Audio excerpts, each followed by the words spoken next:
Good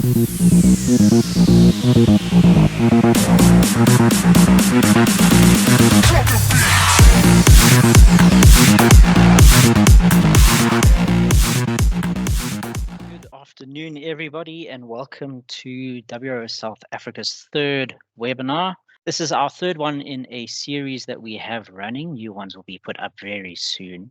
So please, if you are enjoying these webinars, take a look at the webinars page and you will see some new ones will be coming up this month.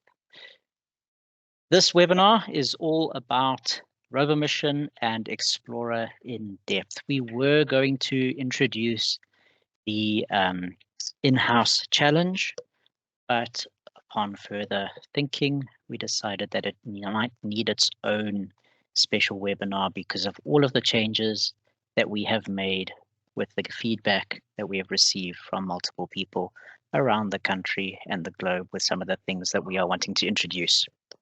So my name is Duncan. I am part of the WRO organizing team as well as the Robo Mission head judge for the international competition. With me, I have Tabang, who is our WRO South Africa Explorer head judge. He's also an international judge for the Robo Mission category. Between us, we should be able to give you enough information about Robo Mission as well as Explorer as we go through our webinar today. If you have any questions, you are welcome to type them into the chat at any point, and we will do our best to answer them. Like all of our webinars, we have a Q&A right at the end where we will take any questions that you have regarding WRO South Africa and give you the best answers that we can.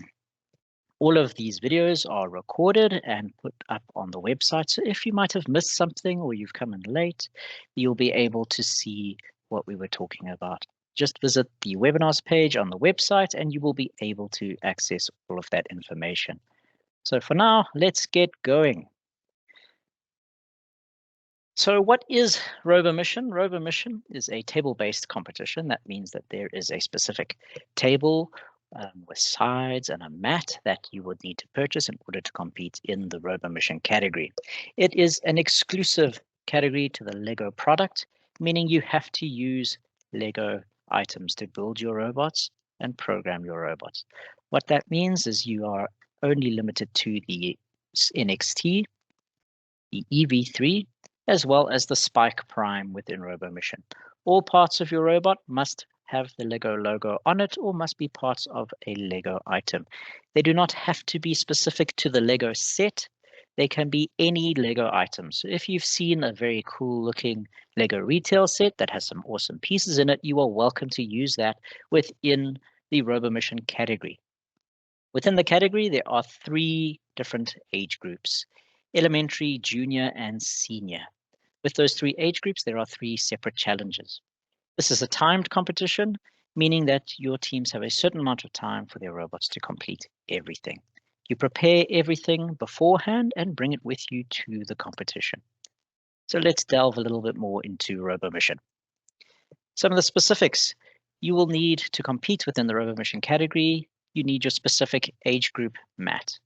You will need the brick set as well as the expansion set to build the elements that you will find on the table. This is very specific to South Africa. Our table height is set at 70 millimeters. This is so that teachers and anybody doing FLL does not have to buy a completely separate table in order to do that challenge. We've got our own specific height. We also find that you don't know what the table height will be at the international final. 70 millimeters seems to be a good height, and we've used it for the past couple of years. For the Robo Mission category, there are 3 age groups. The elementary is 8 to 12 years. This is the age that you are turning in the year of the competition. It's not your current age. So if you are currently 12 years old and you will be turning 13 in December, you are not eligible to compete in the elementary category. You would have to jump up to the junior category. In junior, 11 to 15 years, and in our senior, our old guys, the 14 to 19 year category. That is the most difficult one out of all of them. The rules specific to Robo Mission: teams arrive with a pre-built robot and code. So from the release of the WO rules on the 15th of January, you have had time to build and program your robot right up until your first provincial event. You bring your robot with you, fully built, not taken apart. You're not rebuilding it on the day. And please make sure you bring your code with you. Have the code on a separate memory stick that your team has with them. You will not be allowed to give them a memory stick across the line once they are competing. So please have a backup of your code, either saved on the computer or saved on a memory stick that the team shows is with them on the day. Teams are not allowed to share any robots on the day. That means if you've got two teams using the same robot, only one team will be allowed to enter the Robo Mission category. Programming devices must be restricted to only the team using it, and only the team should be the ones programming their robot. Other team members from wherever they come are not allowed to program for another team. Teams must practice and score on the mat that they have been assigned to. This happens during registration, where you will be given your seating area. This is where you will practice, and you must practice on the mat that you've been assigned. The main reason for this is because the mat that you are running on will be different to all of the other mats in the competition venue. So you don't want to move to another mat because it will affect how your robot runs. The lighting conditions are different. The dust on the mat is going to be different. The temperature of the mat will be different depending on where you are. So please, in the mission category, stay on the mat that you've been assigned. Within Robo Mission in South Africa, we have 3 scoring opportunities at an event. This means your teams will be given 3 opportunities in which to score the highest number of points in the quickest time possible. There is a randomization. This is conducted by the head judges before each scoring attempt and will usually happen within the quarantine time. The head judges will run the randomization. So at a Robo Mission event, there are certain things on how it runs. The first phase will be your registration and the announcement of the surprise rule. We then go into the practice rounds, a quarantine round, randomization is then conducted, and we have a scoring round. Once that has all been completed, we begin the cycle again. Registration: your team or your coach will need to go to the registration table at your prescribed venue and basically tell the registrars that you are there for the day. This is so that we can identify which teams are participating, as well as if a team is late. Sometimes if we know that there's been traffic or perhaps there was a strike, as in the case in the Western Cape last year, we can postpone the event a little bit for a team to arrive if it is indeed something we are able to do. Teams then find their allocated seating position. Each team will be given a seat in which they must practice and build their robots. This is where you will have your devices set up. This is where you will find a plug point. Each venue will have a single plug point available to you to use. So if you have 2 devices that need a plug, bring a multi-adapter with you so that you are able to plug in both of your devices. Once all teams are seated, that is when we will announce the surprise rule. So the surprise rule is something that teams do not know about until 5 minutes before the actual challenge. At the international final, teams are given time to talk with their coaches. The reason for that and why we don't do it in South Africa is because that is for translation purposes only. There are 95 countries which participate in an international event, which means many different languages, and English is not the first language of a lot of the students, especially in the younger age group. If teams are not sure about the surprise rule, they should speak to their judge on their table. The judge will be able to go through the entire surprise rule as well as all the rules for the competition with them. Once we have completed the registration phase, we move to practice. This is where you will start taking your robot to your assigned competition table, placing it down and testing, making sure your robot is running at its optimum best so that you can score well within the scoring rounds. You're not allowed to communicate with your coaches. You're not allowed to communicate with spectators during the competition time. While the timer is running, while competition time is up, you will not be allowed to communicate with coaches. Waving hello and saying, "Good job, little Timmy, well done," is not seen as communication. We see that as encouragement. Communication is something like, drive your robot 2 degrees forward, then turn slightly left, change your color settings. That would be seen as communication with your team. Teams are not allowed to bring in a mobile device or should not have a mobile device on display, as this can be seen as a form of communication. There is no Wi-Fi available in any venue, and we strongly suggest that teams do not use Wi-Fi unless they have to for their programming. Teams will line up with their robot at their assigned table. All programming devices must be left in the designated seating area. You are not allowed to take your laptop or your tablet to your competition table and program on the table. The reason for this is pretty simple. We don't want a team to get excited and knock a laptop flying so it hits the floor. We want our devices to be kept safe, and we want them to be charged. You won't believe how many laptops and devices run out of power at the international final because teams don't plug them in. Please make sure you bring everything with you to your event. All robots must be in the quarantine zone before the official timer hits 0. Not when the timer hits 0. When the timer hits 0, the judges will tell you, if you are on the table, to place your robot in quarantine. Usually there will be a countdown from 30 seconds to get your robots into the quarantine zone.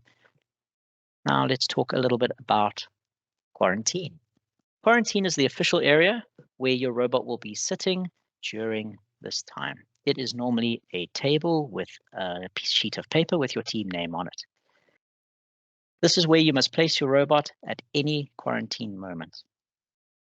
This is also where the judges will test the size of your robot. Within Robo Mission, your robot is restricted to 25 by 25 by 25 centimeters. We have a special quarantine cube, which gets placed over your robot to test if your robot fits inside. For all of the large robots, judges are instructed to never touch a team's robot. If a judge cannot verify if the robot fits inside of the box, they will call the team, hand them the box, and they must try fit it inside. Now, if your robot fits inside of the box, it must also fit within the start area. If your robot overhangs the start area, you will not be allowed to start your robot. Robots must remain in quarantine at the end of all scoring rounds.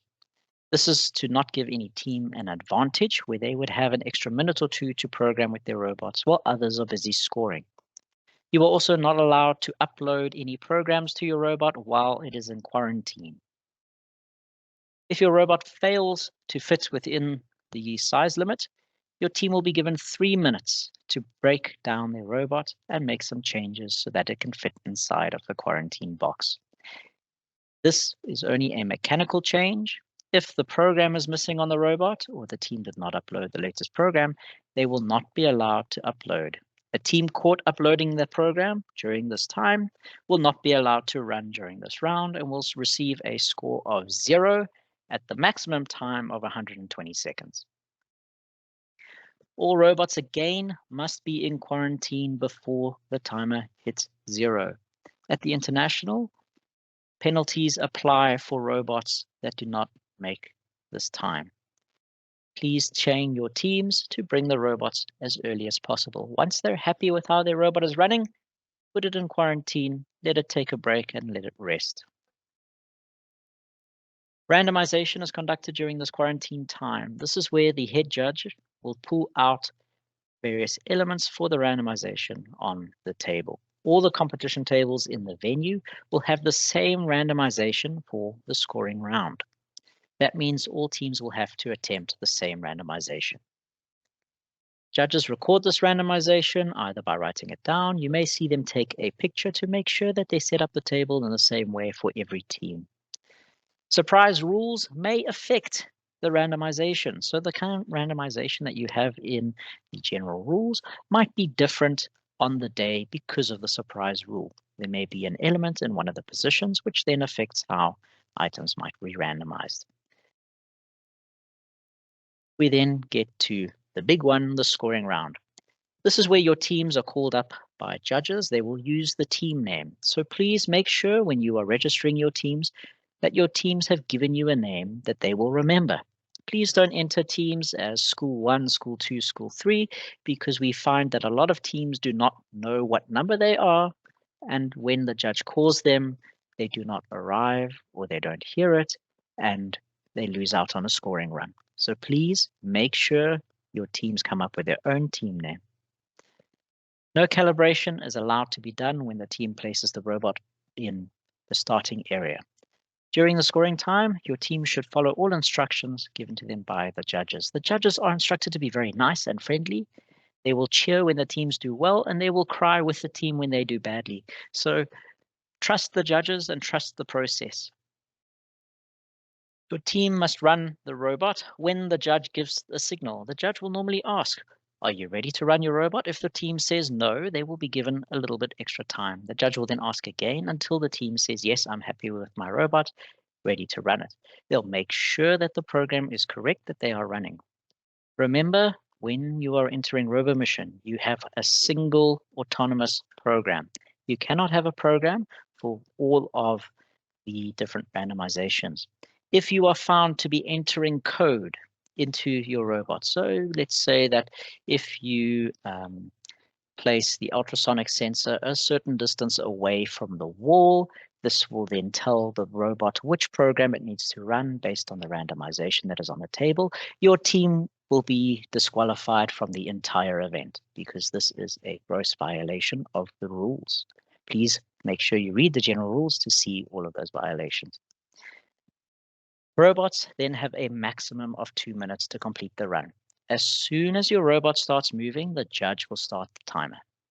When it hits halfway, the judge will tell the team you've got 1 minute left.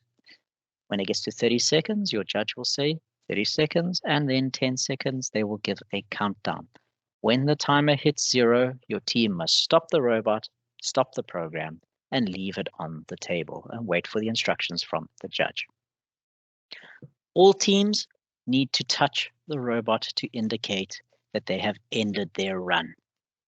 This is a very important rule. It's one we have officially started in South Africa and has found its way into the international final. Normally, or previously, judges would wait for a team to stay stop, but the robot would keep moving, which means it's very difficult to score. If you touch your robot, it indicates to the judge that your run is finished. You can then make sure that the judge knows that your robot has finished.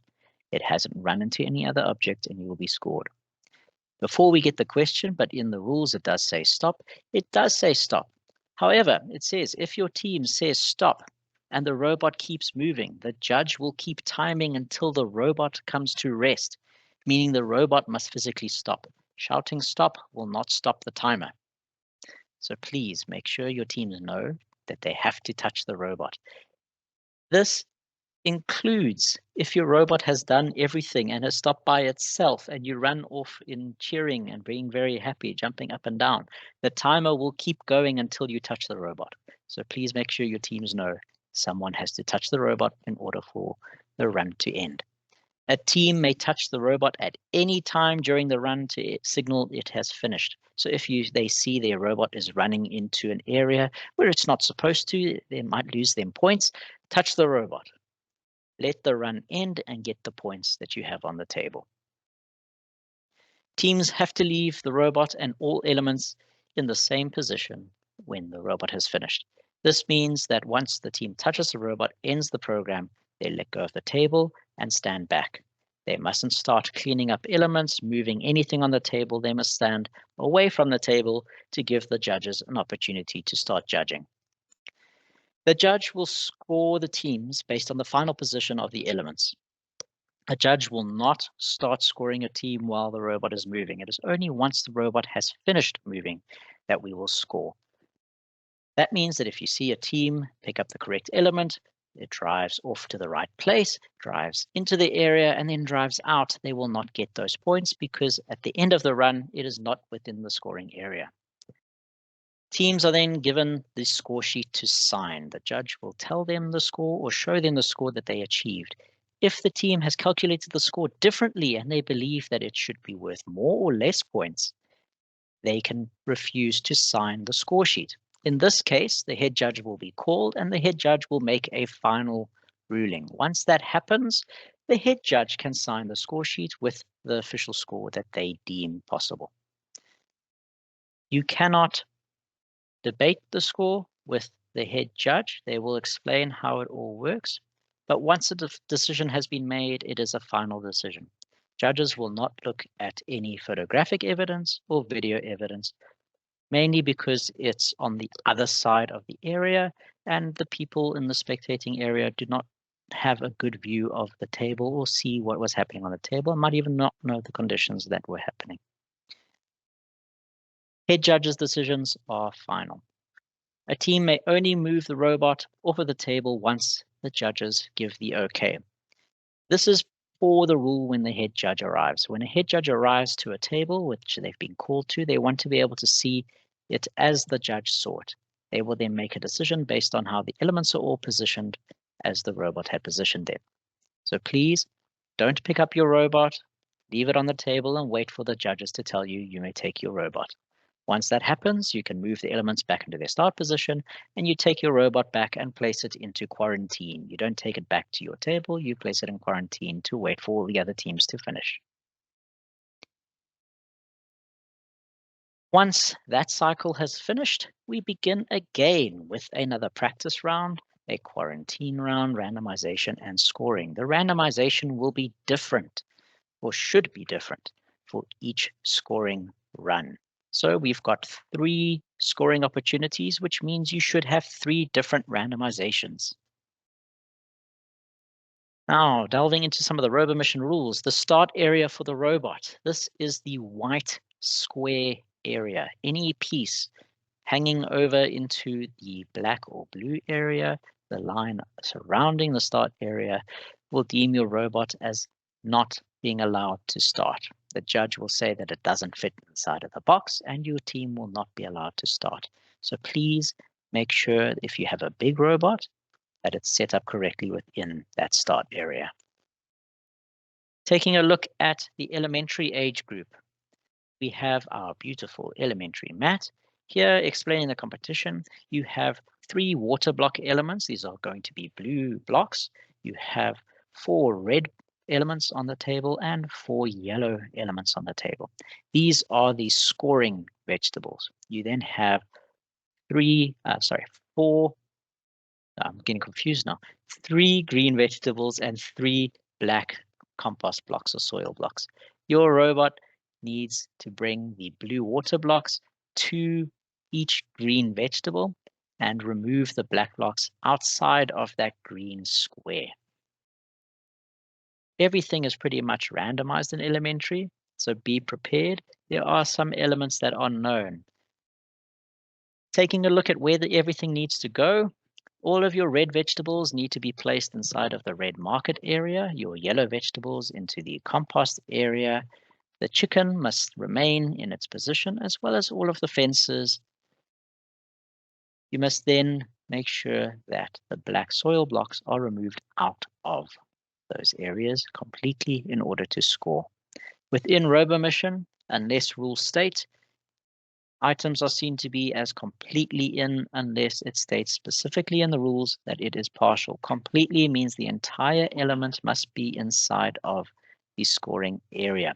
If the element is out by a millimeter, the team will not get the full points unless stated in the score sheet. Looking at our junior competition, in junior, we have some green starter kits. These must be placed inside of the grey house areas and the apartment areas. We have a yellow cable that needs to be placed into the cable area. 2 e-bikes, which must be pushed up into another yellow area. And then we have 6 lake or garden elements, 2 little ducks and 4 plants. In each of the green spaces, the green rectangles on the mat, you need to place 2 green elements and 1 lake element. in order to score. If you put 2 lake elements and 1 green element, you will score 1 lake element and 1 green element. You won't get the points for that extra element. Looking at our most difficult challenge, the senior challenge, there are 2 starting areas. This area will be identified on the day of the competition. When you begin, you will be told which area you will be starting from, A or B. This will impact which side the blue and green elements will be placed on. What you need to do in senior is collect all of the different color elements or housing options and place them one on top of the other in a stack in their color in the middle. Oh, I'm going too fast. In the center of the mat. You then have some water pipes which need to be activated, as well as some debris which should be collected and placed in the collection area down the bottom left, or the Earth Allies logo. Your robot will have to cross some different barriers or obstructions in order to reach these elements. So when you are designing your robot, keep in mind that in order to score full points, your robot will have to cross the bridge, as well as the elements of Lego which are stuck down to the table, which add as almost like speed bumps. Senior, again, is our most difficult challenge. So please, if you're doing senior, good luck. Looking towards the general rules for our Robo Mission category, no high-technique color sensors are allowed to be used in Robo Mission. Previously, you were allowed to use them. You are now only restricted to your Lego color sensor. There is no set finishing area for your robot.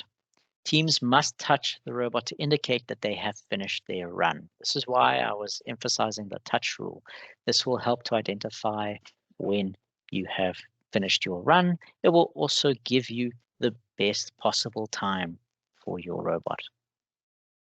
Within Robo Mission, you are not allowed to have a duplicate robot. This means if at the competition there is a robot that looks identical to yours, you could be disqualified.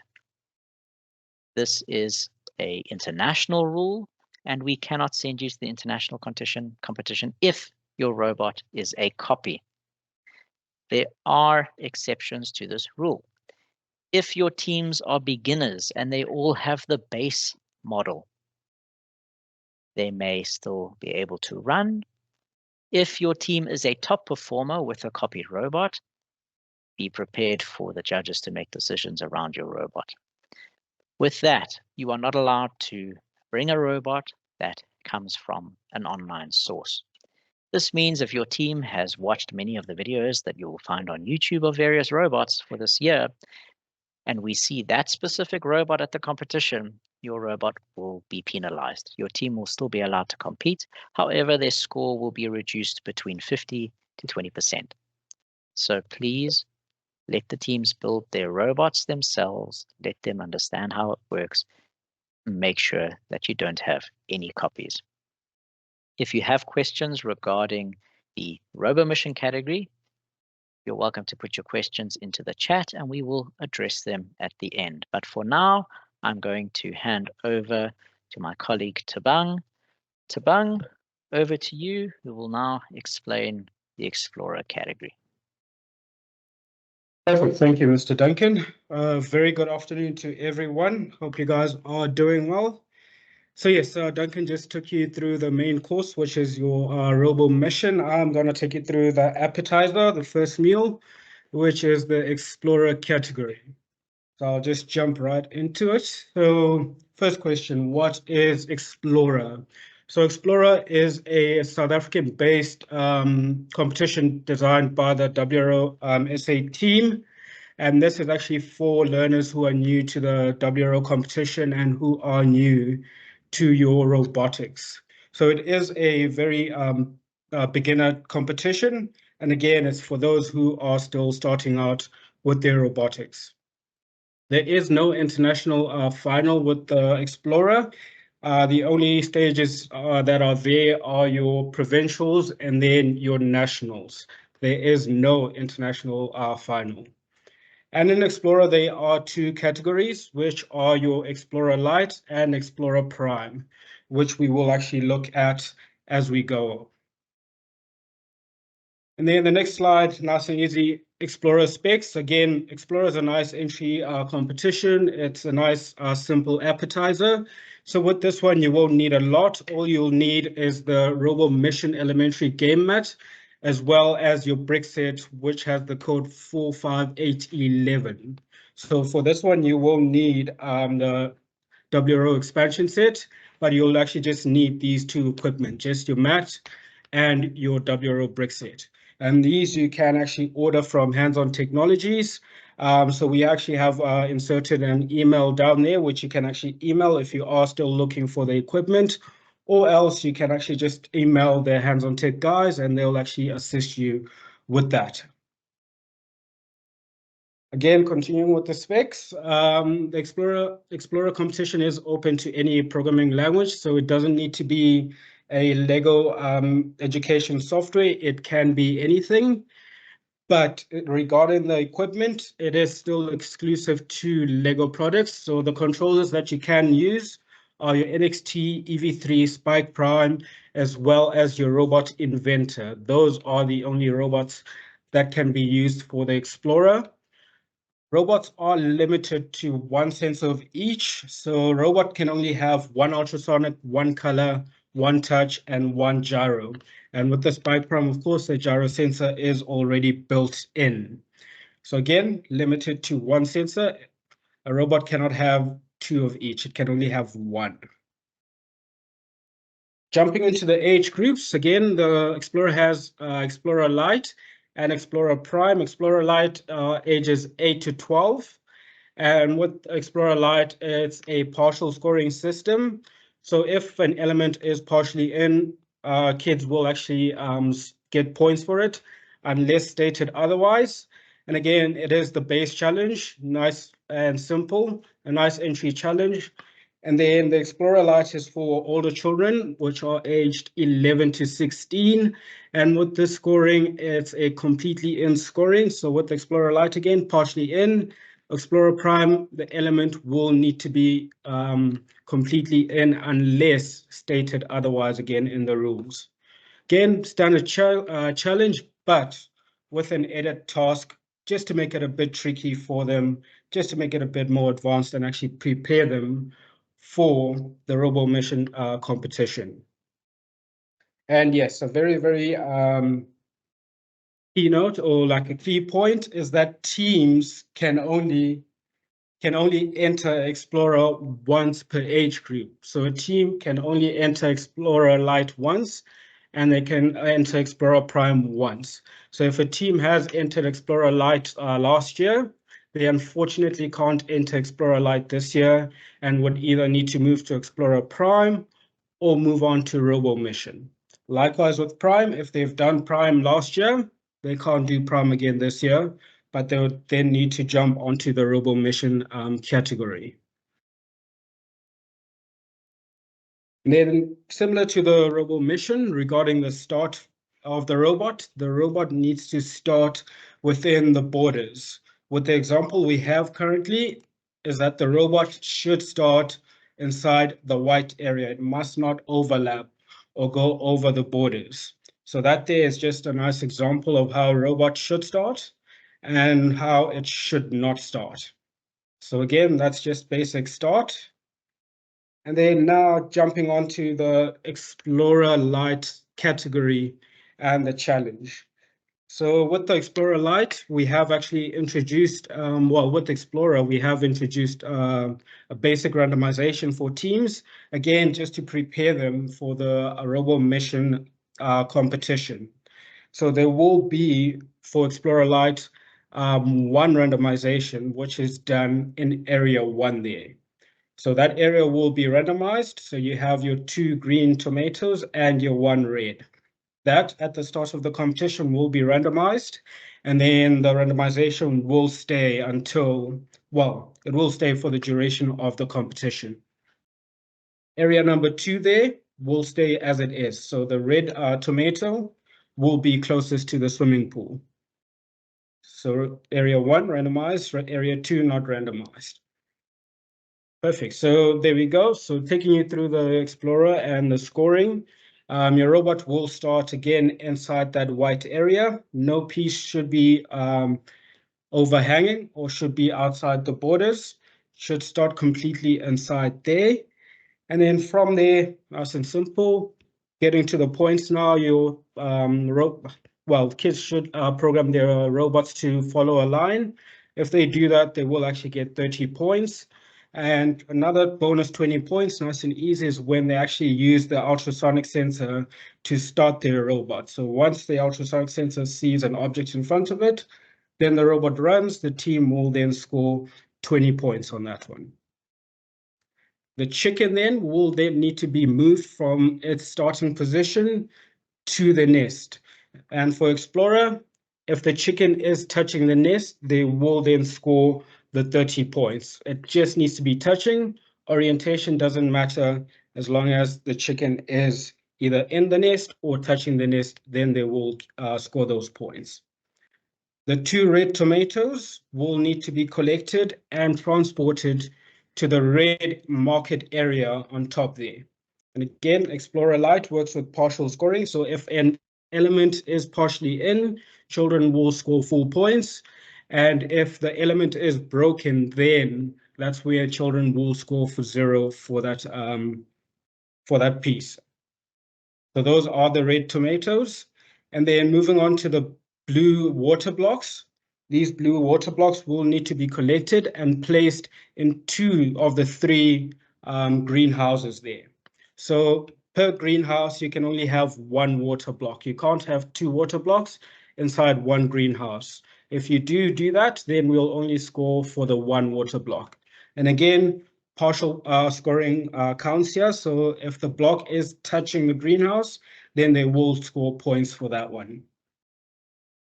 Moving on to the daisies, which is a bit tricky, but quite simple at the same time, is that you'll need to move 2 daisies, 2 of the 3 daisies onto the green grass. So the daisies will need to be completely on the green grass. If the daisy is on top of the tree or touching the tree, the children will unfortunately not score points for that. Or if it's touching anything else that is not the green grass, they will not get points.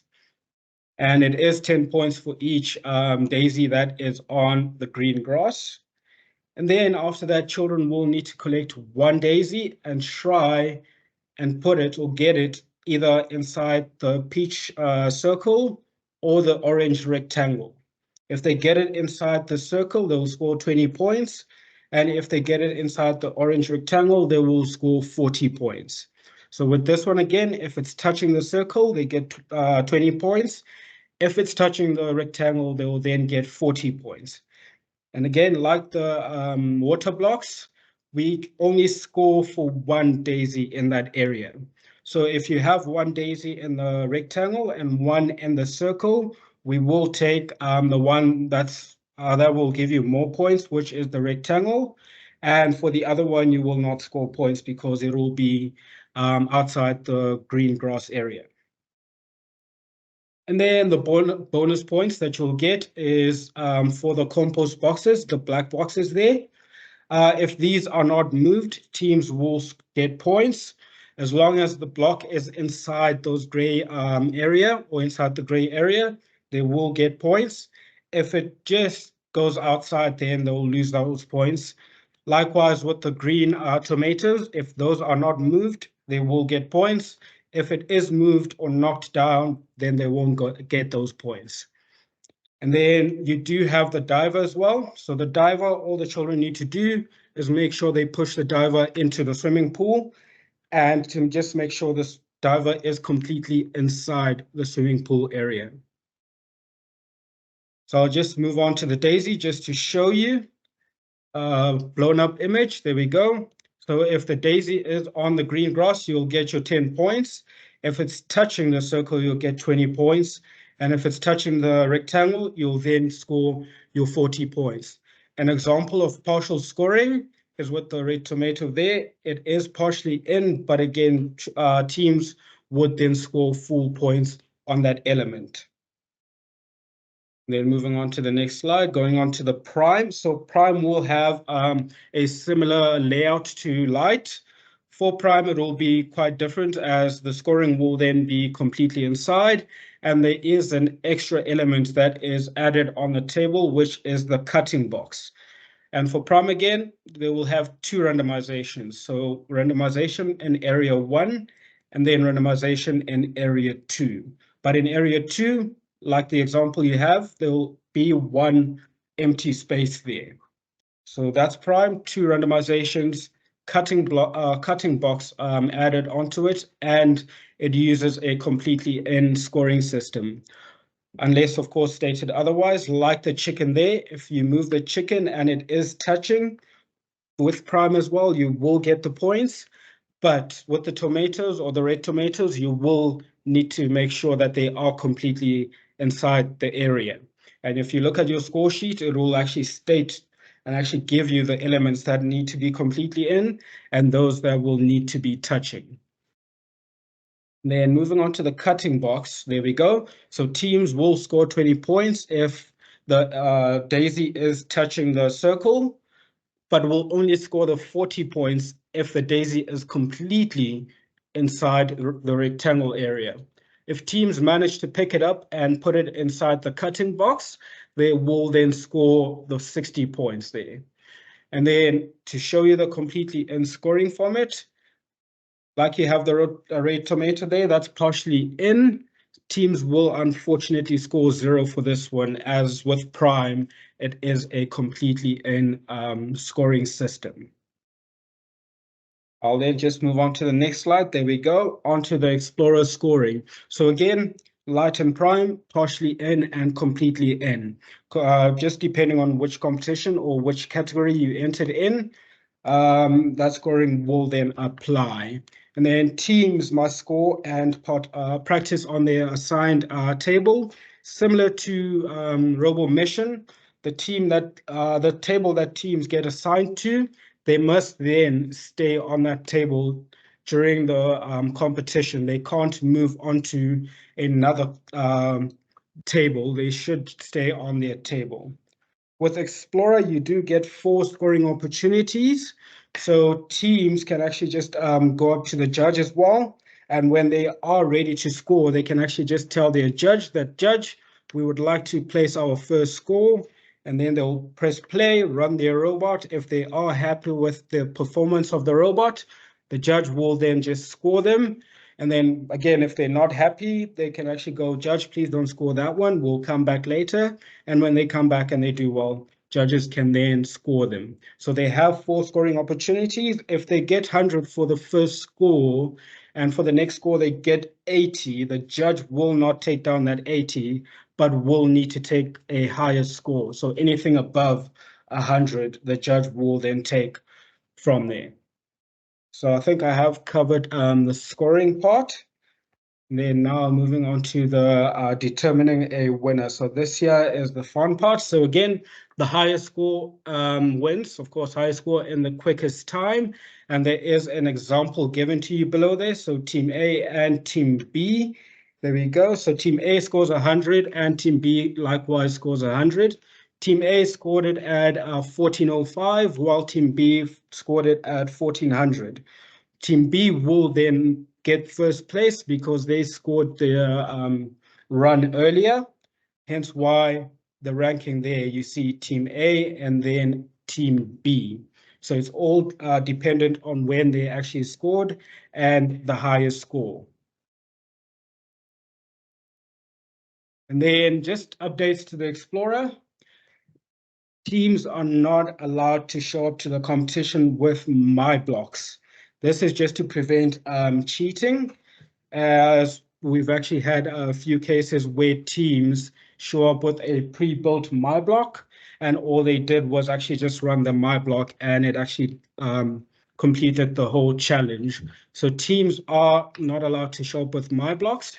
They just need to show up with their device, their robot, a blank coding screen, and they'll actually just code from scratch at the competition. As soon as the host or the MC says go, then the teams will start coding then. And again, any programming language is allowed. It doesn't need to be Lego education softwares. It can be anything. And the 40 minimum speed. So we do advise or suggest that teams run their robots at a minimum of 40%, just to help speed things up and just to make it fair for the other teams, so that they actually get the same practice time on the mat as well. So that there has been implemented. For teams that are going slow, we will actually just advise them to actually speed it up a bit, or else after 2 or 3 minutes, we'll actually just stop them, have another team come in, and again, just advise them to speed it up a bit. So with that being said, I'll just hand over back to Duncan, who will take you through the next phase, which is for coaches and spectators. Thank you. Thank you very much, Tabang, for going through the Explorer category for everybody. It's one of my favorite categories because you see the excitement in a lot of the children. And it is also a very good introductory category for both teams and coaches who are new to the WRO in South Africa. So we have some special rules for coaches and spectators. This is specific for you guys, not so much teams. So there should be no communication with teams. And by communication, we're talking about hand signals, flashcards, verbally shouting at your teams what they should do, or in the worst possible case, using some kind of device to contact them, including email. Waving hello and shouting good luck, go little Timmy, you can do it. We encourage, we want a lot of people to come through and see. And with that, spectators can be anybody. If you are in a school environment, parents are allowed. The entire school can be invited to cheer on their team participating. If teams are found to be communicating with their coaches, they may be disqualified or have some other penalties posed upon them. If you must communicate with your team, all communication should happen through the head judge as well as other WRO officials, not through the table judges. The table judges are there to look after your teams. They must focus on the teams that they have on their tables to give them the best possible experience. All communication should happen through the head judge. You just need to flag down the judge. Sometimes the table judges will identify that someone is trying to ask for something, and the head judge will be sent in your direction. Food and drink is not allowed at the competition tables. We don't want laptops to get filled with fizzy drinks. That is a very bad combination. So please place any drinks or food items for your teams on the demarcated tables for food and drink in the venue. This is a table that will be set up. It will be known to the teams, and that is where they can place their extra lunch or whatever after the competition. This is something new and quite exciting. All gold medal winners will be invited to the national final from each provincial competition. This does have a condition to it. There is a certain score threshold which must be passed in order to achieve this. That means if the gold winner in one of the provincials scores only 10% of the total challenge, they may not be invited because their robot has not performed as well as other provinces. So if your team wins gold and they win very well, congratulations, we will see you at the national final. Now for the section that I'm sure everybody has been waiting for, our wonderful Q&A. But just while we get everybody's mics and things set up and we start to read what's going on in the chat, if you've got questions, put them into the Q&A, put them into the chat, and we'll start answering them now. You may also raise your hand once I activate the mics, and you'll be able to then speak your question. But before we just start with our wonderful Q&A, let's take a look at what's going on with our next webinar. Our next webinar is on the 17th of April, and in this webinar, we will be talking about future innovators, future engineers, and robo sports. So if you are a coach interested in those categories or a team interested in any of those categories, this is the webinar for you. We will have some of our experts come through to explain the various challenges and missions that are needing to be required. We'll start with the questions that are already placed in the chat and the Q&A.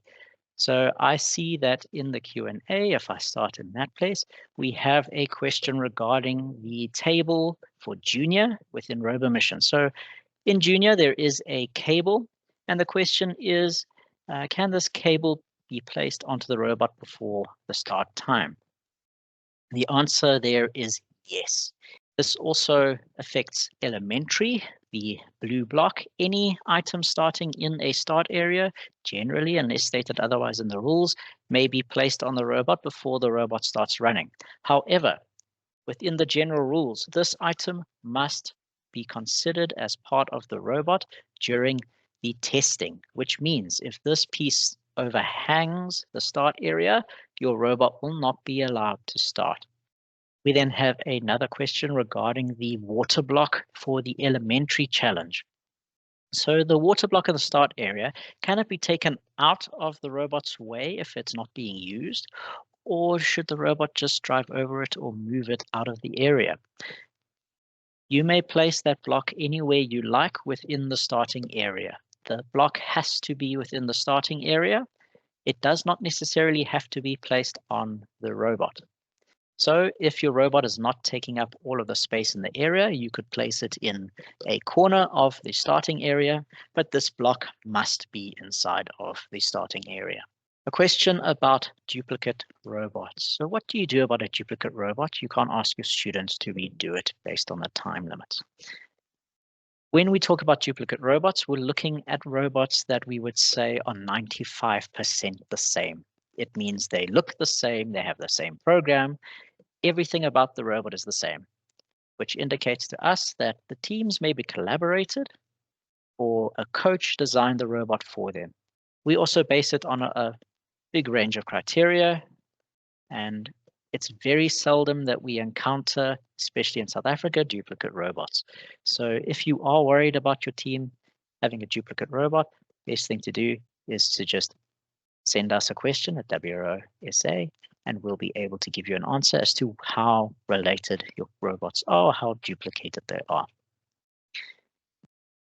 Another question about the junior table. With the house door, will it be closed and the robot must then open it and place the obstacle inside and then close it again?